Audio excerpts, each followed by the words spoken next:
Hello, everyone, and welcome to a brand new episode of Zeng This. You've got me, Zenger. And I'm Ellie. And we're going to be discussing some, fun news topics to start off. Then we got a really fun conversation. Yes. In a little bit. We'll get to that. Okay. And I got nothing creative today for DC. I'm sorry, I couldn't think of anything off the top of my head today. No new news. But they were able to give us I think, interesting trailer for Wonder Woman. Yeah, I enjoyed it. Or sort of an origins trailer. Yes. I thought it was very cool if they're going to go over her entire origins. I definitely enjoyed that. Yeah, I'm sure it'll be a nice fast track, but yes. Now, I've got a question for you. Do you feel that she can fly or not? Because it kind of looks like she can. Maybe it's only she can only fly temporarily at times. Bursts of large jumping powers. I guess. I don't know. I just wanted to kind of, because I'm like wondering, since some stuff most of the newer stuff she can fly, and some of the older stuff she cannot. I mean, it definitely seems like it. Yes. So that was just something I wanted to kind of bring up real quick. In other news, we have Transformers released a new trailer, which I was kind of excited about. Oh no! Because they actually showed the Dinobots, little like baby versions of them, and of course they showed Grimlock too, puking up a car. So that was kind of cool. So I mean, I really enjoyed that a lot. That was definitely something that I'm excited for it. I guess I'll say that. There we go. We saw a new movie. We'll get to that. I'm jumping the gun. I'm sorry. Yeah, that will come in time. But speaking of mutants, they are working on another TV show. Ooh. Of course, they're working on the Runaway series, which I know somebody in this room is a fan of. Yes, I love it. Especially the Joss Whedon run. Yes. Another thing that they are working on, of course, was Legion. Marvel also has Cloak and Dagger in the works, and apparently the other mutant-related one, which is, I guess, X-Men, is supposed to be called Gifted, is apparently the name that it's supposed to go by. And don't forget, Iron Fist comes out before our next podcast. Yes, so if you're a fan of those, yes, then definitely check out that. I mean, we're a tiny bit behind on those right now, but we'll get caught up. We are, but it's only a couple days of marathoning away. We could get caught up. So before we get to tossing to the main topic, which is us discussing and playing and interacting with the Switch with the special guest. Yeah, that was fun. It was, but Pirates. The new Pirates. Yes. What did you think of that trailer? It's a new Pirates movie. And Sparrow's back, and yep. Orlando Bloom's back. I don't know. I mean, I don't mind the Pirates movies. It's just I feel that they ran their course a while ago. Get it? Ran their course. Wow. You are just coming out with See, I'm full of those. I'm full of puns today, at least. Yeah, I mean, no disrespect to the Pirates franchise. And this one may surprise us. Yeah, it could. I love the first couple, and then the third one came out, and then I don't even know if I saw the fourth one. Johnny Depp alone one. Yeah, so hey. I mean, like I said, it looks like, what we've come to expect from Pirates. We're not saying that's a bad thing. We're just saying that, they're definitely trying to key in on a very tight demographic and tight audience for those. But, of course, every time I put out this podcast, it always seems to never fail for a trailer or some announcement to come about. Yes. And this time, it was Indiana Jones. So apparently they are officially doing a 5th Indiana Jones movie. Harrison Ford is on board, as well as Steven Spielberg, and Lucas has some involvement in it. So I find that kind of interesting, considering his age and everything. Right. And there was a rumor for a while that no Shy again? Not according to what I've heard. There was a rumor, I think, going around for a while that Chris Pratt was originally supposed to take over that role, but I'm assuming his Star-Lord Ing has interfered with that. Right. But I mean, if he did, it is what it is. Would you be excited to see another Indiana Jones movie? Yes. You would be? Yes. Even with old Old Ford? Yes. All right. Sign me up. All right. I love, and you all drinking the haterade out there. Oh, God. I still did not enjoy Crystal Skull. So I feel we could have a better discussion on this. Maybe. I know. I'm just saying.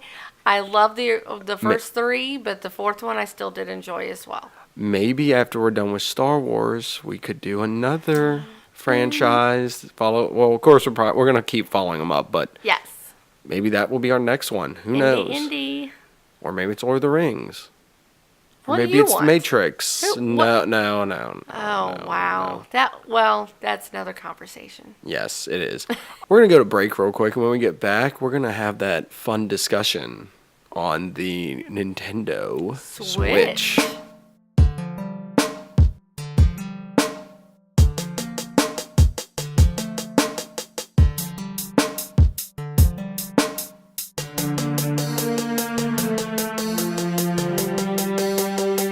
Hello, everyone. Welcome back to Zeng This. We've got me, Zenger. And I'm Ellie. And we have a special guest with us for our discussion on Nintendo Switch. If I may introduce... It's me, Aric Berg. Nice. All right. He is a longtime Nintendo fan, and he actually got the Switch when it came out and has been playing it, I'm pretty sure, nonstop. Pretty much. And came over. We've had some time to play it with him, and he's gone over some stuff with it. So we're going to have a nice little roundtable discussion on the Nintendo Switch. So I guess we'll go over our first impressions of it, and then go to you if that's okay. Sure, definitely. Ellie, you want to start? Wow, you're gonna make me start? Sure. Okay. Well, I saw a few games, and what I saw definitely was entertaining. I clearly was a bit confused on how to change the controller to all the different Configurations. Yes, the different ways to do that. But first glance, I did enjoy it. I'm very interested in the fact of there does seem to be multiple ways to play every game, which I think is very unique. Going from the Pro controller to the just two Joy-Cons in each hand to having it actually on the Switch itself, to having it with what is where you have the cradle that comes with the system? I can't remember the name. Where you put the two Joy-Cons Yes. in. It has I think it's like the Joy-Con holder. I probably got that wrong, but yeah. It's totally fine. But there's one to where they kind of clip into this little holder where it makes it into a kind of Pro controller. And I thought it wasn't going to feel right. I mean, it played perfectly fine like that. So that was really cool. I mean, Nintendo's always has multiple ways to play their systems. Mm-hmm. So I thought that was a nice little touch to that. So I mean, and we'll get to the games we played in a minute too. I guess we're just opening this up with just a discussion on the system itself. So we're gonna throw it over to Aric real quick to give us his rundown, since he's had a lot more time with it, and just his thoughts as a Nintendo fan for years on this system. So far, I have been loving it. I got it on Monday. It's Friday right now. I have probably spent about 95% of the time playing Zelda. I honestly, other than trying out Master Blaster and Shovel Knight just for a few minutes, and then us playing that and Snipper Clips earlier, it's pretty much been playing Zelda. But I mean, I've absolutely loved it. The Pro controller is what I've used the most, and it feels good. It looks, I mean, the graphics run. I know there have been some issues. People have talked about issues with frame rate in Breath of the Wild specifically, but I haven't had too much of that. I mean, it has happened, but it's not been enough that I've been like, wow, this game's broken, but it looks good. And that's, I mean, you consider that cell shading, right? I mean, everyone's Yes, kind of in absolutely. agreement that is. And I mean, I think cell shading is probably, in my opinion, I mean, yes, everyone loves, high-end graphics, Gears of War, Horizon, stuff like that. But I think cell shading ages phenomenally better over time. Yes. Because and I mean, that was something that was very impressive with me when we first turned it on, was I just was very taken away by just the level of just detail and just how everything looked very clean and very polished in the game. Borderlands is another one that I feel like that game ages very well over time. And actually, Zelda Wind Waker, Legend of Zelda Wind Waker aged. I mean, they did, of course, the HD remake of it, but that game aged phenomenally for a long time. The HD remake looks really, and it's phenomenal looking, but you can still play the GameCube one today, and it's just as gorgeous. And you're right, I think cell shading, I remember Wind Waker, when it was announced, it got so much flack. Everyone thought it was going to be... A lot of people hated on Borderlands, too. Yeah, they did. I remember thinking, that looks so cool. Because when you think of a shooter, you usually think of this... a 4 shades of gray and 5 shades of brown. But super realistic, but let's make it gray and gritty. But then it's like, you have this cartoonish shooter, and it's like, it was so interesting. I was like, that looks really cool, and it caught my eye. So. Yeah. Awesome. So, I mean, we're kind of moved into the discussion right now on, I mean, the games that we did play for it and that you have played for it. I guess go into, I thought a very unique thing was where you were telling us about the Zelda game, how it takes place, and Zelda's always been vaguely open worldy, but you kind of talked to us about how it sort of is changed up. So that might be something somebody might not be expecting going into playing this game, and definitely is something that I think caught Ellie's eye when she was discussing it and kind of messing with it with you. So what kind of game is Zelda now, in your opinion? Right now, it's definitely by far the most open world that it's probably been since the very first one that came out. Mm-hmm. And you had mentioned that, and it's true. I mean, it's been years since I've actually played all the way. And I don't even know if I finished the original, but you could kind of go about at your own leisure, and you could get the weapons and items as you needed them or as you found them. But afterwards, it kind of became this more, here's 8 dungeons, here's a tool you get in one dungeon that helps you beat that dungeon, and then get to the next one, and then that you continue that cycle over and over. Those tools might never be used again, but then kind of starting with A Link Between Worlds on 3DS, it became a little more open world. Any tool could be as useful or unuseful as you wanted it to be, and then it has just kind of gone exponentially up from there.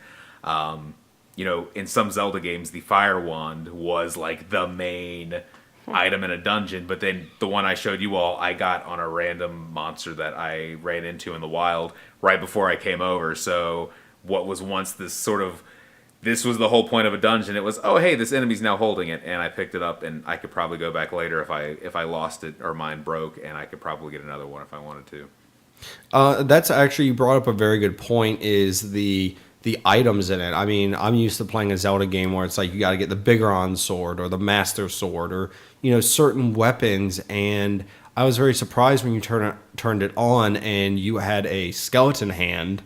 And what looked like what would look like a techno axe of sorts. So I mean, if you want to explain, since you played a little bit more than we have, what are the weapons that you're able to get? I mean, is it like the original Zelda games, and you can get certain weapons, or are there other weapons, or is it kind of a mixture of both?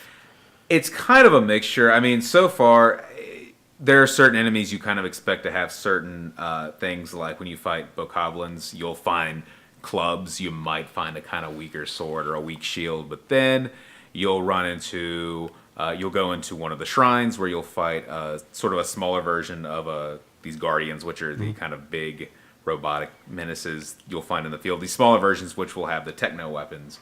So it kind of depends on your environment, the kind of enemy. It was like kind of a floating, I think it's, what are they called? Whiz robes, I believe. He was who had like the fire wand. So magic enemy. So you're gonna have a more magic themed or a more magic based weapon. So, and it's everything. You'll find swords. You'll find daggers, axes.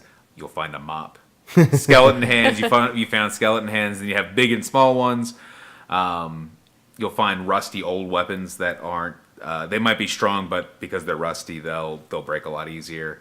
And again, I have barely scratched the surface, so I can only imagine what I'm going to be running into as I continue exploring Hyrule. Awesome. Now, is there weapons like the iconic ones that you're used to maybe like the Master Sword or something like that in the game, or is that kind of like, I guess maybe some super weapon you get later? The Master Sword is in the game. I think one of the first trailers, I don't know if it was the very first, but one of the first trailers had the Master Sword in it.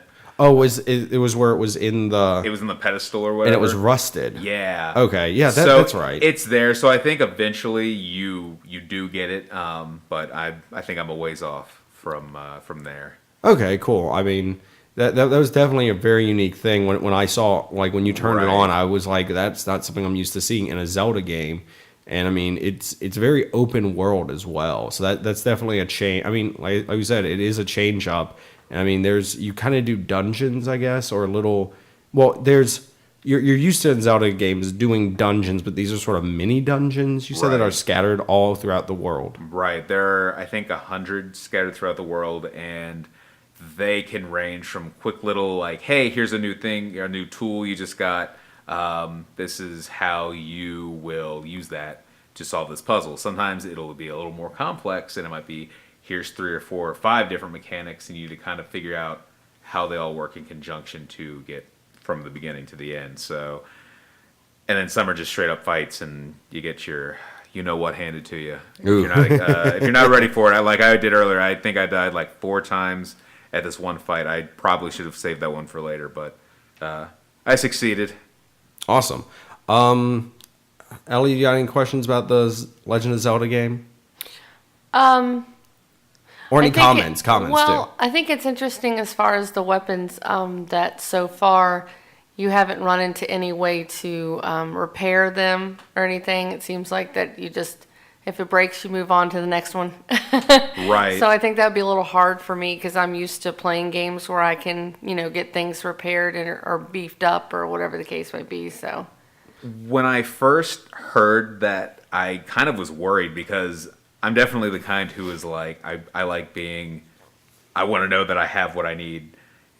But it hasn't been that big of an issue. It's actually kind of added to the sense of, you always have this slight danger. It's never like you don't know what you're going to run into, so you don't know if you're going to even be prepared. Even if you have what you think is a good weapon, it might not be the right weapon. Right. My strongest weapon right now, it was that techno axe I pulled out. Yeah.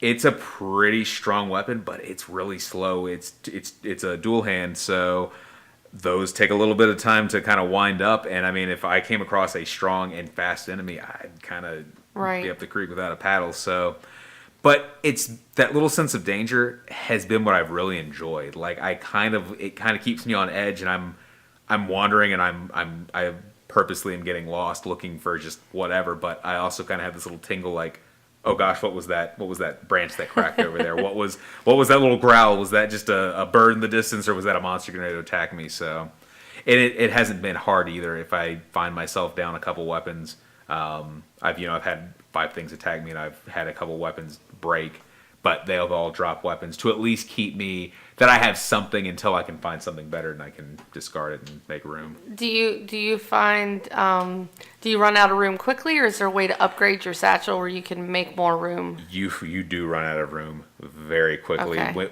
The items like your food and those kind of things, your materials, I think you either have unlimited or it's so huge I haven't at the limit. But in terms of weapons and stuff, you have a very finite amount of room, and you will find you're out of space. However, there is a character you can trade some seeds to, who will trade that for extra inventory space. So you can get expanded inventory, which so far I've put it all into weapons because that's the thing I go through the most by far. Now with the weapons too, do you just have to drop them, or can you actually destroy them and then they'll break down into components you can use for something else? You just drop them. You just drop them. And then eventually, if you drop one, like I dropped a weak weapon. I was playing earlier. I dropped a weak weapon for a stronger one, and then that ended up breaking in a battle. But I was just up the road from it, so then I went back and my weapon was still there. So I ended up getting it. So I was like, okay, cool. Okay. Welcome back. You mentioned something about the seeds, and this is just something I noticed that was pretty interesting. I mean, I remember playing Zelda, and like you could get random heart pieces from like the tall grass, cutting that down or something like that. but that's not the case anymore if you need to get health. Although I did see you light a ton of stuff on fire and you did get a seared meat out of it. Right, that was weird. Yeah, I don't know that what I was ended really up burning, cool. but it was apparently there was an animal there, and we got a steak out of it. I thought that actually was really neat the way it did that. So- That was cool. So, but you have to make food now, like Yes. different ingredients. You were saying like you could just cook like meat and it would give you 1 health, but if you added herbs and stuff that you can collect in the world, you can make something to where it would be a much more fine It would have a cuisine. buff. Right. Yeah. And then you can add stuff even more, so it's not Mm-hmm. just more hearts, but it can give you a secondary effect. What's the deal with games right now? You can make food in. I mean, I know. Final Fantasy, you Yeah. can With its make ultra realistic food. Yeah. exactly cup of noodles that looks good enough to eat. There's Like, actually a mission just on finding the ingredients to make the perfect cup of noodles. It's pretty awesome. I mean, That's I've got awesome. 10 cents in my pocket and there's a Right. Walmart down the street. I know. Quite literally, $1 will get you 10 ramen noodle packets. I mean, But- do I level up for that? Well, in Final Fantasy, if you go to a campsite and you make each one of the characters has a favorite meal, and so if you make a favorite meal, then it gives you extra like bonus stuff for when you fight. So yeah, it's pretty funny. Awesome. I mean, we played a few other games on there too. The co-op seemed interesting on there because you could use the Joy-Cons each as a controller, which they had shown in trailers. And it was pretty seamless to be able to do it. We played Shovel Knight, which I've played just individually Yep.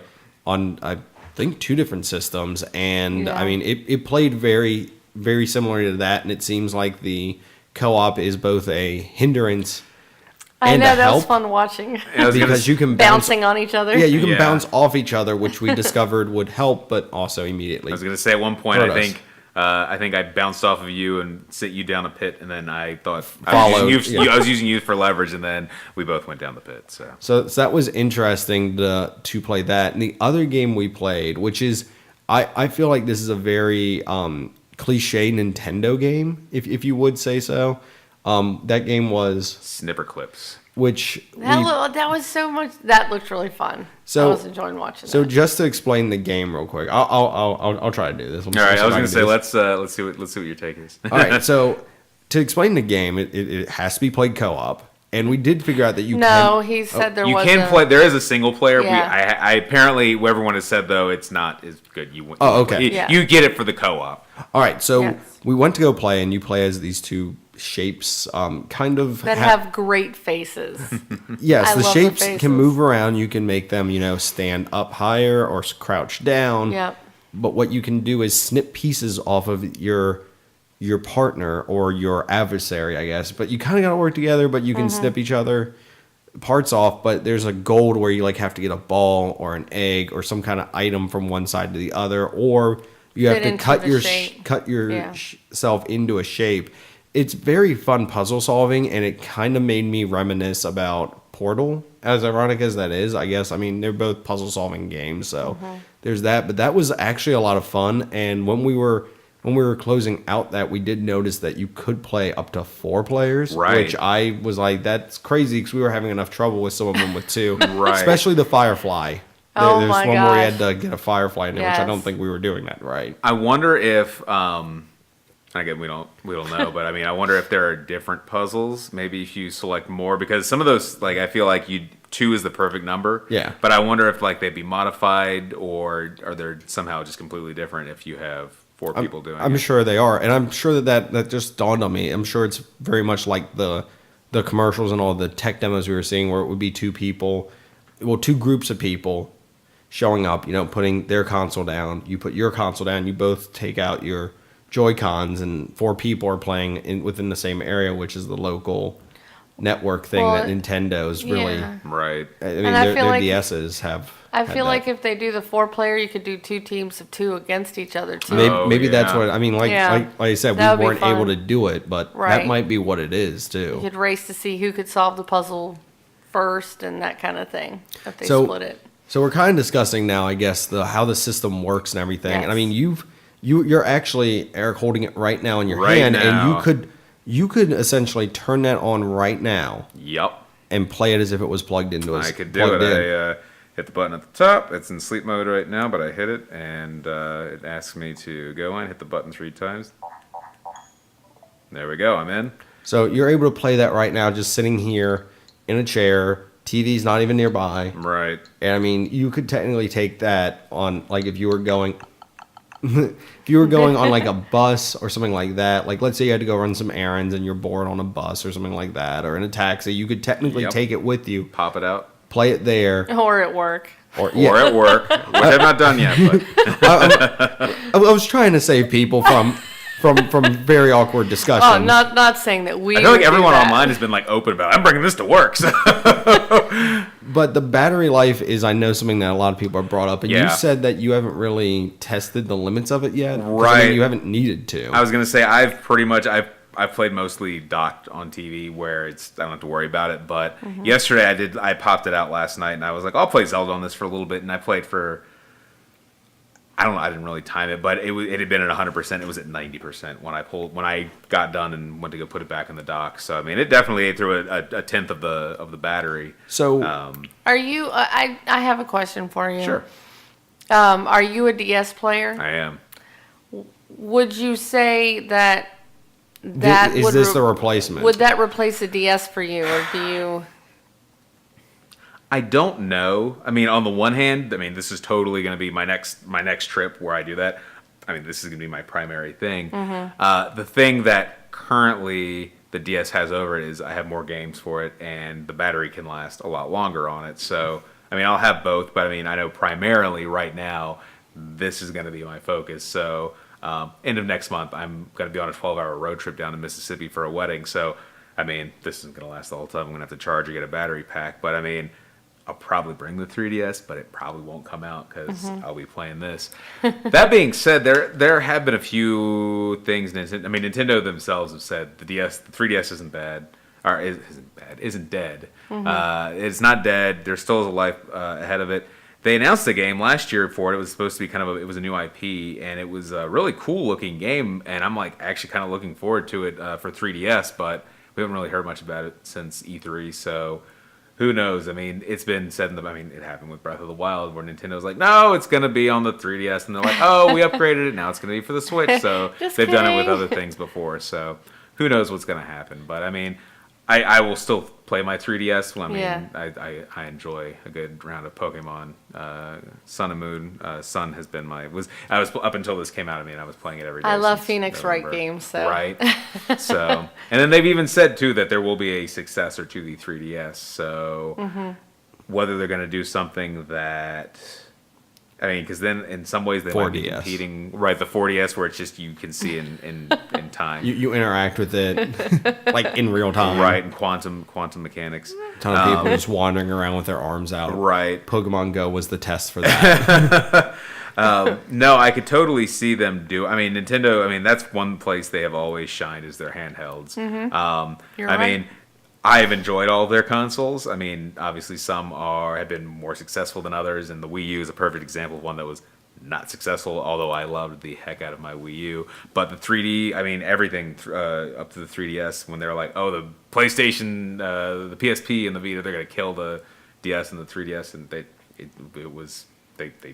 clearly were the bigger sellers. So Right. I just my 2 cents into this. I feel like even though this is portable, I don't see it being the primary portable thing that people will take places. Like, I don't see personally me, if I was like, hey, we're going out for a little bit, like someone grabbing that and taking it with them, I see like a DS would be grabbed instead. I feel like that portability is more for in-home, or if you're going over to a friend's house maybe who has one, to kind of interact with that. Or if and I know you're gonna love this. I don't know if I want you to answer if you have tested this or not. There's been like people who've joked about the fact that you can use like FaceTime with your iPad and your phone, to where you've sat in like the bathroom taking a bath or using the facilities to still keep playing your game. With this, you don't have to do that. You just take it out and Yep. walk in there. Like I said, I don't know if I want to know the answer to if you have tested that or not. With this, not yet. I'm actually kind of surprised. This, not yet, just because I've been playing it docked. But however, my 3DS has gotten much use on the throne. So there you go. So it's something that could easily be done instead of being like, oh man, I gotta pause this game. It's just click. Yep, Doop, doop, you doop. don't have to. I want to say there one of the, I can't remember if it was the Switch subreddit or just the regular Nintendo one. Someone posted the thread. What was your first experience playing your Switch in the bathroom? So So I mean that's definitely people are doing it. So that's definitely a game Be changer. careful borrowing your friend's Switch. Right. They talk about phones, so who knows what's going to be all over the Switch. But like I said, I just feel like this system is going to be portable, but I don't feel it's the same portability as the handhelds. I definitely So I don't agree. see it being a replacement of sorts. Whereas the 3DS and the Game Boy and everything in the past, I mean, that you're right. That was specifically made to be played wherever.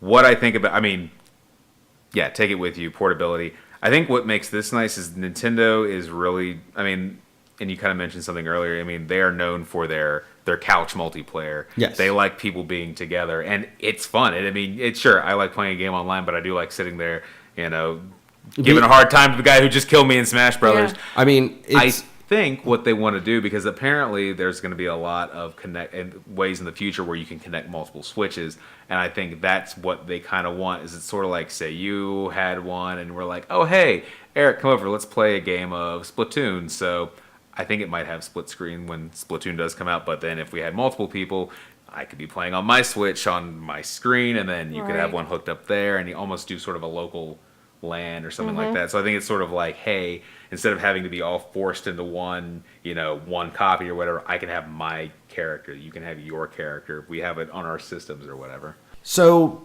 they are doing a new version of Splatoon Yes. for this, correct? Or is that out yet, or is it coming out? It's coming out this summer, and it's actually like it's a sequel. It's not like Mario Kart 8, which is on the Wii U. They're doing what they call Mario Kart 8 Deluxe, which is kind of the same game. It's got proper battle mode, new characters, that kind of stuff. But Splatoon 2 is actually a true sequel. And they had downloadable content for the Mario Kart. There Right. we go. So that I'm assuming the deluxe will have all of that downloadable content. Yes, it's going to have all the included. DLC, all the tracks and characters from that, plus the new stuff. Plus, I think I would put money on Nintendo releasing even more DLC down the road for it. New tracks, new characters. Would that not kind be of a stuff. surprise, Yeah. in all honesty. Another thing, since we are talking about portability in this, it was very interesting because there's no sensor bar Right. to this. There's none, but we were able to sit there with controllers and stuff and be able to aim the bow by moving the controller around. That was So, fun. so I'm assuming there's some gyro some sensors. gyro sensors, There's yeah. something to sense you moving it, which I Yeah. thought that was very intuitive and almost more accurate than I remember, like the Wii when it originally came out Right. being. So that was really cool that they integrated that still in there. And I mean, that's when you mentioned you chose to have on your thing. You don't have to have that feature on, correct? Right, you can turn the gyroscopics off. I'm fairly certain. It might be a game by game basis, but I mean, if you don't like it, you can. But I really like it. Awesome. I guess another question is, we did mention when we were discussing before we recorded, was the memory to it. So it takes a micro SD. Micro SD, it's right under the kickstand, and pop it open and have a slot for it. So. And do they have a limit on that? Because I know that some of them do, like, you can only do 64 gigs. Currently, it can do up to, even though they don't exist yet, you can do up to a 2 terabyte micro SD. Oh, wow. Which don't exist. The highest that are on the market right now are 512s, and they're ridiculously expensive. Yeah, so of course. I have 128 in here. 256s were ridiculously expensive even. So, I mean, for right now. Well, what it's kind of room fine. does that give you? I mean, it's one of those things where, I mean, 128 gigs could be a lot of room or not that Sure. much room. If you have a PlayStation, you're going to maybe get one game on there and an Xbox. But with this, I mean, Yeah. since they're cartridges, do they still have to do an install or anything like that? Sometimes games, like when I first I mean, I know you don't have, there's not much out yet, but from right what when you've I seen- first popped Zelda in, it said we need to update, and it was was a couple gigs. There's 32 gigs on board, directly. I think the onboard is used more for updates and save data, whereas the SD card, and I mean, if you don't have an SD card, all of your save data, but the SD card is more used strictly for games. Or store purchases? Yeah, if you purchase from the eShop. Yeah. What is going to probably be what I do? So with my Wii U, other than like digital only games, and I got Mario 3D World and Nintendo Land that came bundled digitally. Okay. I got everything physical.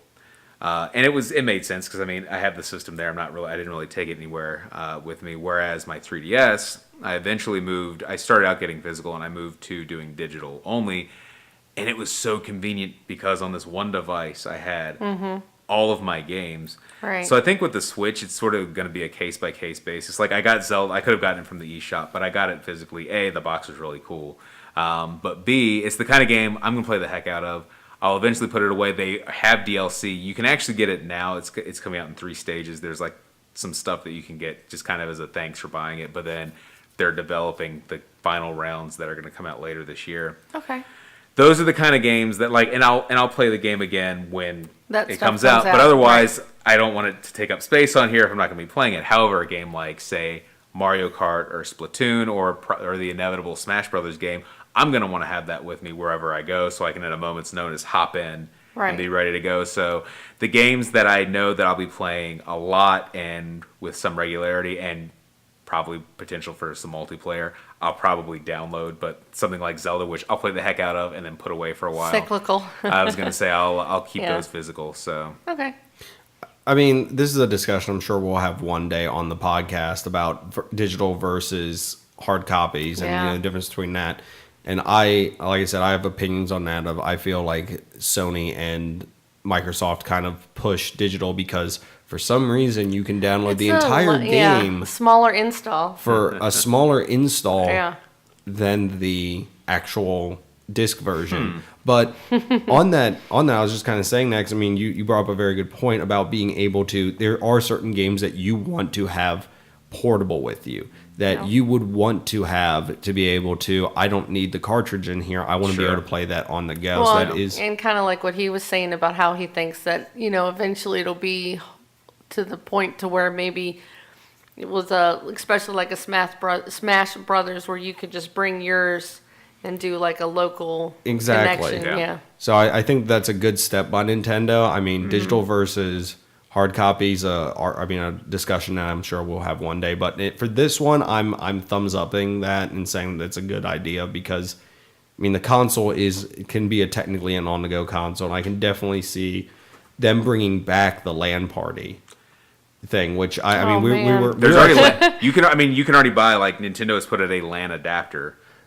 for the Switch. I mean, you can already do it. So because a little behind the scenes thing, we were discussing Halo and stuff like that, and how we used to play that as LAN parties years ago. So I mean that's right. And that's something I know a lot of people who did that kind of fondly miss that. Yeah. And I mean, the couch gaming too is something a lot of people miss. And I mean, if I'm traveling a lot, I mean, this is the game. This is Zelda right here. It's tiny. I mean, it's about the size of a postage stamp. And I mean, it's smaller than the 3DS game. And if I'm traveling, I whenever I do, and I have a case that can carry 18 3DS games. And I'm like, gosh, if I lose this, I've lost a lot of games. So like when I travel, like the last time I took a trip where I could just bring my 3DS, I think I took whatever game was in there and then all my stuff that was on board. And then beyond that, I was like, I don't want to bring this because I'm going to lose it. But I had pretty much everything I needed right there in my hands. So awesome. So, I mean, your thoughts on this system, Ellie. We'll start with you again. Just final thoughts. I guess your final thoughts on this. I mean, Aric plays. I love the sounds. I mean, like I said, I haven't seen a lot of for the initial impression of what I got to see. It was really cool. Do you want me to reveal your pre-record skepticism, or you want to keep that a secret? Well, I mean, I hate to say too much because I don't want like getting the haterade over here. I mean, I've liked Nintendo systems over the years. I've had no problem with them, but they were never my favorite I guess. I loved my GameCube, and I used to play a lot on my friends' 64s and that kind of thing, but I was always a Sony person. I always went to the PlayStation. And that's mainly just because I'm a big JRPG and that sort of thing, and you just don't get that kind. I mean, there are certain franchises that actually are only on Nintendo that are really good in the role-playing era, but I've just never been a big Nintendo fan. But I am interested in this, and I'm intrigued. I want to see a few more games come out that I would be interested in, but definitely first impression, it's really cool, and I'm excited to see more on what it seems like it can do. Like, it seems to have a lot of really neat features that I'm not used to having in a console. When we're done, I want to show you, there's a trailer for a game that Square Enix is making for the Switch, and it's called, right now it just has a code name, and it's in usual Square Enix fashion. It's a very long, weird name, but right now it's Project Octopath Traveler. Oh, nice. And it looks, words won't do it justice, so you have to see it. So all of you listening, if you haven't seen the trailer, please check it out. I'm very excited about this game. It's done with 16-bit JRPG graphics, but it's done in a 3D world, and it has this very shallow depth of field effect. So it looks like you're playing a 16-bit game in like a miniature world. It's the coolest looking thing, and they haven't, other than this one trailer, there's nothing out for it, but it looks so gorgeous, and I'm like, I can't wait to play it. And then I Am Setsuna, which came out on the PS4 and Steam Well, and last Fire year. Emblem, they're supposed to do. Yeah, Fire Emblem. So. I think they're supposed to. They had a direct, a Nintendo They're like direct Fire for Emblem that. Warriors or something. They're doing that with Toei. Is it Koei Tecmo? Koei Tecmo. There we go. Yeah. They're doing that, and then they're actually making a proper final Fire Emblem with like the more traditional strategy game like that. Because I always get the Fire Emblem games when they come out for the DS. I yeah. always get the Fire Emblem games. So there is stuff I am definitely interested in. Sure. Yeah. So yeah, there's some good stuff coming. Plus, I mean, what we've seen now, it's a good start. I mean, we've got a couple big launches. You've got a lot of indie games, and they've announced a lot of indie games coming out between now and E3. But I think E3, we're going to see a lot more even get announced. So Cool. Awesome. even JRPG. Yay. Awesome. Well, my final thoughts on this, and I think I might take a little bit of the hate from you on this, is, I mean, I like Nintendo. I bought a Wii and everything, and I did enjoy that. It's probably not the most I've played out of those systems from that generation. It would definitely rank in the least. I love Zelda, old school Zelda. I love Ocarina of Time, Majora's Mask, stuff like that. But the Wii U just didn't, I don't know. I just felt like they were making a step, and I don't think it was in a wrong direction. I just don't think it was in a direction I cared for. This seems like they took what the Wii U couldn't do, or wasn't designed for, and just made another step with it. And I think it's a very interesting move to have it be as portable as it is. Yes. Nintendo is a very good innovator, and I don't think they did a wrong step with this one. In the same vein as the Wii U, time will tell on this. I was very impressed with it. It was very seamless. I was expecting it to be, but I was very surprised on how seamless. Like, it literally, out of cradle, walking around, into cradle, back to gaming. Like, it was just so seamless. And I don't even think, like, Apple TV doing stuff like that is as seamless as this is. Like, if I'm doing something on my phone and want to throw it up on something, it takes a minute. This, I mean, I know the console is that piece, but it just seems like so... when he put it in sleep mode, I was amazed at how quickly it... Yep. So that was definitely something that was very impressive to me. Yes. So this did raise an eyebrow for me. I do want to see what the future holds for it. I mean, I don't mind early adopters, so it'll take this the wrong way. Nope. But I would like to kind of sit back and see where when the dust settles where this is at, because I would like a library of stuff to play when I would get it. So. Yeah, like I said, first impressions, it is interesting. It is definitely, I feel, I have a better impression of this than I did the Wii U. With that, what stuff are you excited about, Aric, coming out? Well, I think the biggest one, I think what everyone's salivating for is Super Mario Odyssey. It looks very intriguing. I mean, the trailer that they had so far from the presentation back in January just was great. It's a return to the Mario 64, Super Mario Sunshine kind of like with Zelda, kind of almost sandbox open world like. Yes. It looks fantastic. I know this is a multi-platform, but Ukulele looks amazing. Yes, I was yes. a huge Banjo-Kazooie fan. I was about to say Banjo. And I'm super. They officially announced last week or the week before that because they had hinted it because it was supposed to come out on Wii U. It got canceled, and they said we're looking into Switch, but they officially said it's coming to Switch. The Project Octopath Traveler that I was talking about, that looks great. And then so far I've announced stuff. The big one's Mario Kart 8, even though I bought it and all the DLC. I know I'm going to buy it again for the Switch. And then and in Splatoon 2, I'm not even a big shooter fan. In Splatoon, I absolutely loved Splatoon. Well, from their early, I guess, trailers and release stuff for it, they're looking like they want to make this an e-game almost. Yeah, which would be very cool. Which I kind of would rather push for, maybe Smash Brothers. Yeah, to be in there, but that's I guess a different story. Game. Yeah, I was gonna say the Smash Brothers is a whole. I was gonna say there's such a divide in the community about people who love Melee from the GameCube and say it's the only one, and people who are like, you're a bunch of elitists. It's the N64 one. Then some people are like, I like Brawl where you can trip. So then there's the possibilities of games like Super Mario Maker was on the Wii U was a dream come true of mine from the time I was a kid in 3rd grade playing Mario Paint, making Mario levels, going, I want a game where I can make a Mario level, and then it happened. I just want even more. So I played the heck out of it on the Wii U up to the point where I'm like, I haven't played it since last summer.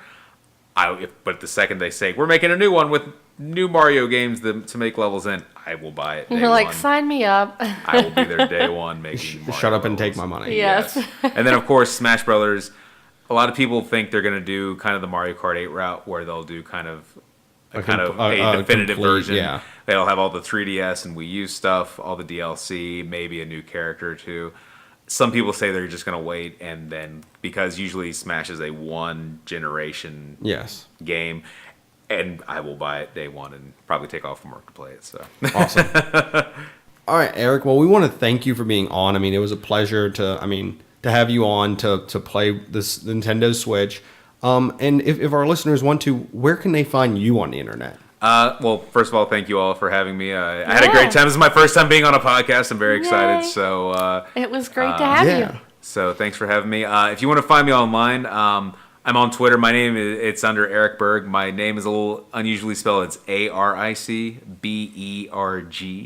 That's my Twitter handle, and it's also my Instagram handle. I'm not very active on Twitter, but on Instagram, I like to post a lot. I like you're doing a very unique thing this year, aren't you? On Instagram, I'm taking a picture a day just to kind of be like, hey, look at what I did today. And sometimes it's something significant that day. Some days it's like, oh, hey, look, that was a cool cloud in the sky. So actually, today's picture is of you. I was about to say, and some days it's of me in my gym clothes. I was going to say today, while we're sitting there getting ready for the podcast. So, yep, if you would like to, it's ARICBERG, and if you want to find me, look me up. Check them out. Awesome. Well, we'll be right back after this break. You're listening to Zeng This. You stole it from me as usual.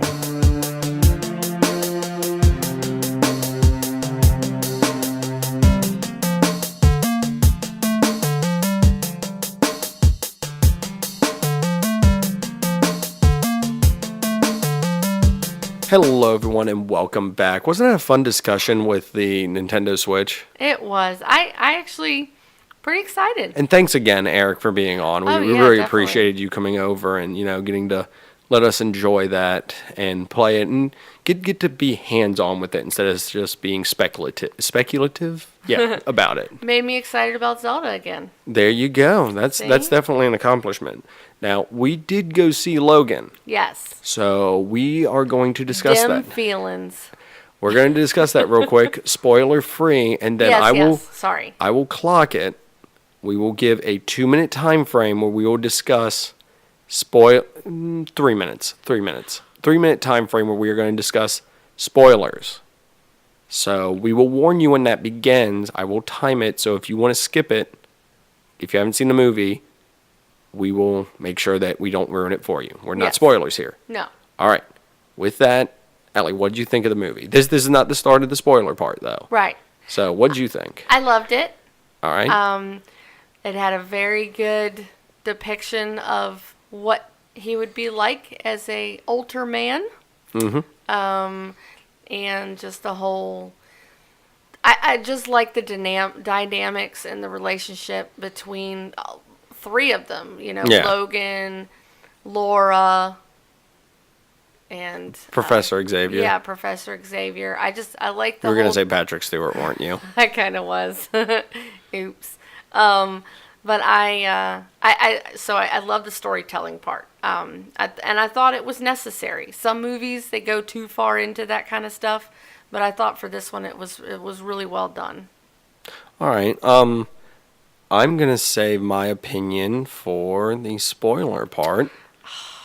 You have to say something before. I enjoyed the movie. I think it is one of the best superhero movies that has been done thus far. I think it set a very high standard for a lot of other films.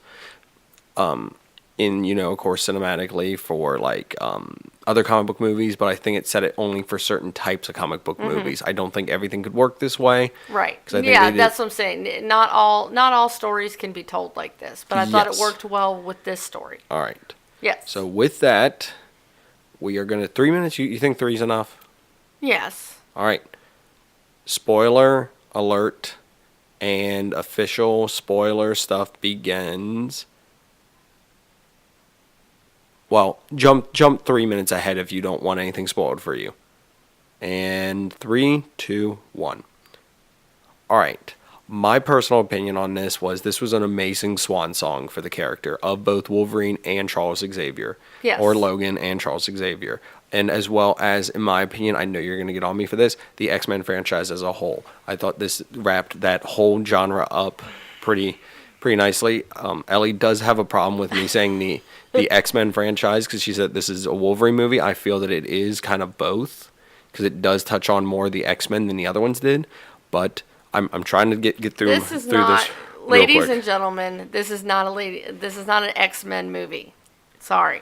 If you want to argue that, please. What is your Twitter handle? I can't remember off the top of my head. What? Yes, of course it mentions X-Men and on all that stuff, obviously. But Well, this is supposed to be focused on Logan and his relationship with X-23, not the universe of X-Men.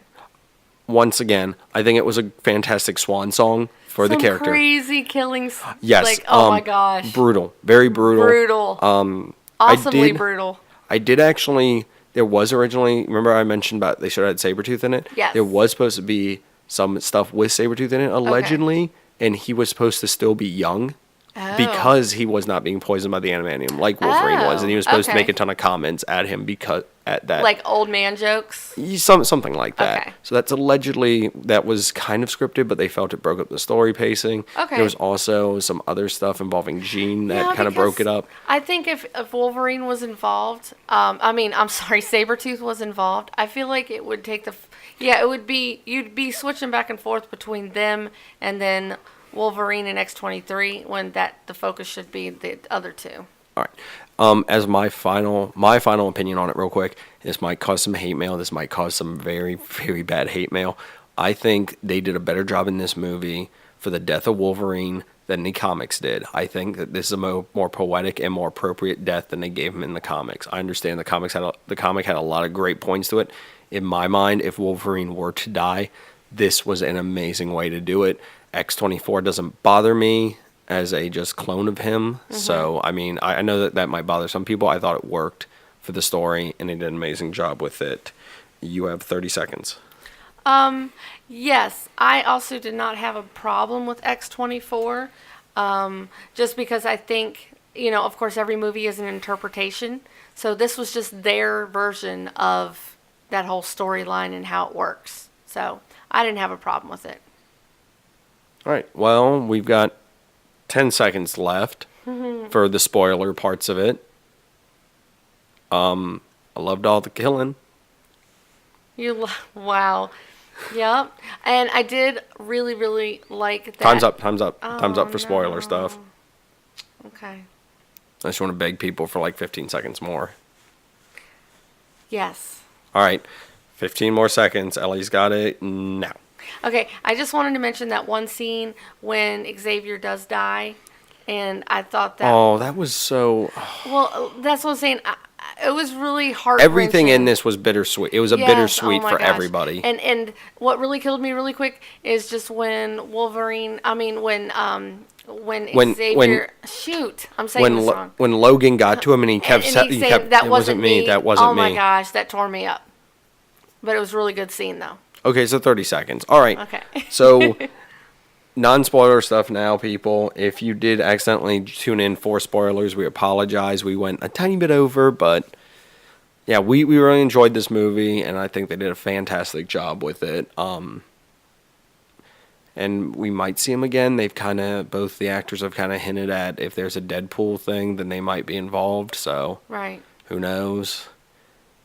And the teaser trailer for Deadpool we talked about that, and that was amazing yet again. So definitely very happy with that. Mm-hmm. All right, so we've got a game coming out soon that I know that somebody wants to talk about real quick. I'm so excited. Who is excited for the new Mass Effect? Comes out a week from Tuesday. You're excited. Me, so excited.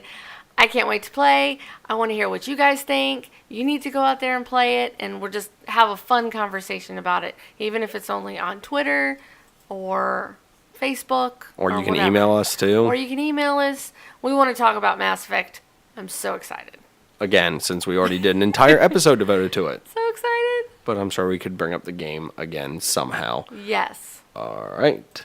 I guess now it's time for the end.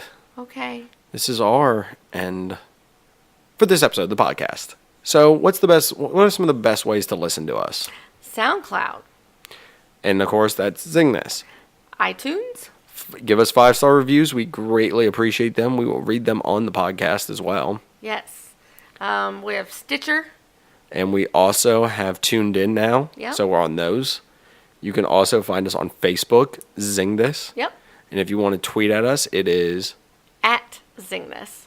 If you want to follow us on Instagram, it is... at Zeng This Podcast. And I actually have been posting on there, and I do it on Twitter too, but some of our recent comic books and graphic novel acquirements we've had. Yes. So those were definitely cool to get, and maybe it will be a future Read This. As a reminder, the Read This at the end of the month and Watch This is Doctor Strange the movie and Doctor Strange the Oath. Yes. So don't forget to get reading up on that.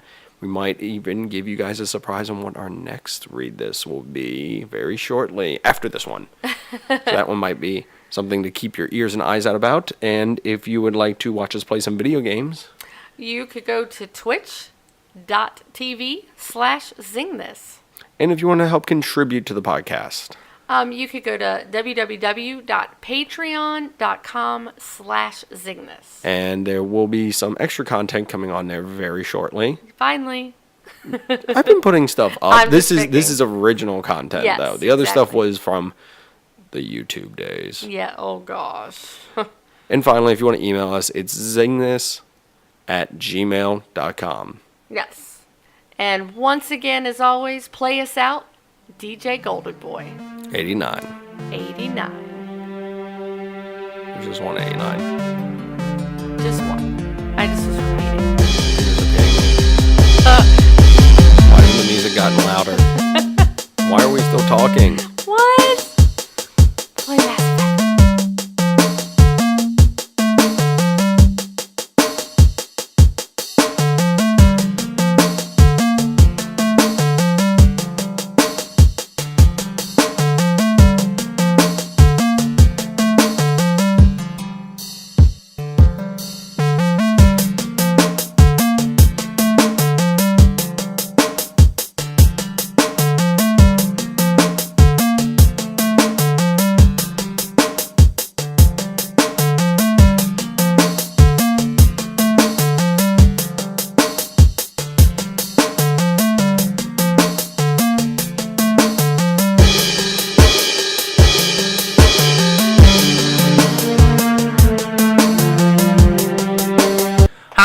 I'll talk my regular voice. Hi there, it's me, Aric Berg, and I have a Nintendo Switch in my lap. Is that a Switch in my pocket, or am I just happy to be? Is that a Joy-Con in my pocket, or am I just happy to be here?